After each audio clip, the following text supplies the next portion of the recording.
First, on a topic that I know all of you are following closely, the Department of Defense continues to closely monitor the situation in the Middle East. As you've heard Secretary Austin say, the U.S. remains intensely focused on de-escalating tensions in the region, while also remaining focused on securing a ceasefire as part of a hostage deal to bring all of the hostages home and to end the war in Gaza. Now, during a phone call on Sunday to Israeli Defense Minister Yoav Gallant, the Secretary reiterated the United States' commitment to take every possible step to defend Israel and noted the strengthening of U.S. military force posture and capabilities throughout the Middle East in light of escalating regional tensions. Reinforcing this commitment, Secretary Austin ordered the USS Abraham Lincoln Carrier Strike Group, equipped with F-35C fighters, to accelerate its transit to the Central Command area of responsibility, adding to the capabilities already provided by the USS Theodore Roosevelt Carrier Strike Group. Additionally, the Secretary ordered the USS Georgia guided missile submarine to the Central Command region. These U.S. military force posture adjustments are designed to improve U.S. force protection, to increase our support for the defense of Israel, and to ensure the United States is prepared to respond to a wide variety of contingencies. During their call, Secretary Austin and Minister Gallant also discussed Israel's operations in Gaza and the importance of mitigating civilian harm, progress towards securing a ceasefire and the release of hostages held in Gaza, and our efforts to deter aggression by Iran, Lebanese Hezbollah, and other Iran-aligned groups across the region. Switching gears, Secretary Austin hosted Brunei's Minister of Defense, Penin Halbi, here at the Pentagon earlier today. They discussed the defense partnership between our two nations and celebrated the finalization of key agreements to enhance logistics and security assistance. Both leaders emphasized their commitment to strengthening U.S.-Brunei ties and to supporting their shared vision of a free and open Indo-Pacific. A readout of the meeting will be posted to defense.gov later today. And finally, the department announced yesterday the launch of the DoD Housing Feedback System, an initiative designed to enhance transparency and accountability in DoD privatized military housing.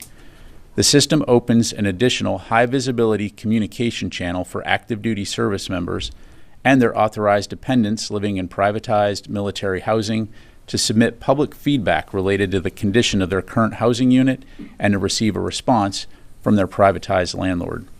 The system is intended to augment, not replace, existing processes for submitting maintenance work order requests.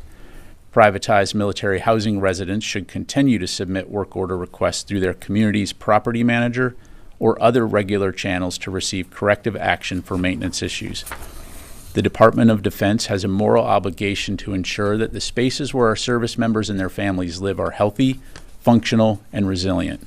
This new feedback system is a critical step to ensuring transparent and timely responses to occupants' concerns and aligns with Secretary Austin's priority to take care of our people. And with that, I'd be happy to take your questions. We'll start with Associated Press. Lita. Thank you, Pat. Can you give us a quick update on the injuries in Syria? There weren't a lot of details initially. I was sort of hoping you had a bit more detail on numbers and extent of the injuries, and then I have a couple little on your Middle East update. Sure. As you know, as we highlighted earlier, there were ongoing medical evaluations after that attack. Following the attack, out of an abundance of caution, 8 service members were transported to a separate location for further assessment and evaluation. All 8 received treatment for TBI and smoke inhalation. 3 of those service members have returned to duty while the others remain under observation. But according to CENTCOM, none of the injuries are life-threatening. Okay, good. And then just on your Middle East update, can you tell us if the F-A-18s have returned to the carrier now that the F-22s are in place? And does the Secretary intend to keep 2 carriers? I know this has been asked. I didn't know if maybe you had a more firm answer on that. Keep 2 carriers in the region for any extended period of time. Yeah, I don't have any specific updates that I'm able to share right now, Lita, in terms of the locations of the F-18s. As you know, they are in theater, obviously, as part of the Theodore Roosevelt Strike Group. Certainly we'll keep you updated on that. In terms of the Abe coming into the AOR, I'm just not going to be able to get into timelines in terms of potential overlap. Again, as we've highlighted, the Secretary has ordered that carrier to accelerate to get to the CENTCOM AOR, and it will add to the capabilities that we have in the region. Right. I think there's just a little bit of confusion on the word accelerate also. I mean, it goes at a certain speed. Is he cutting out a port call, or is he asking it to somehow go faster? It's going to move, with all haste to get to the AOR, again, to provide this additional capability and capacity.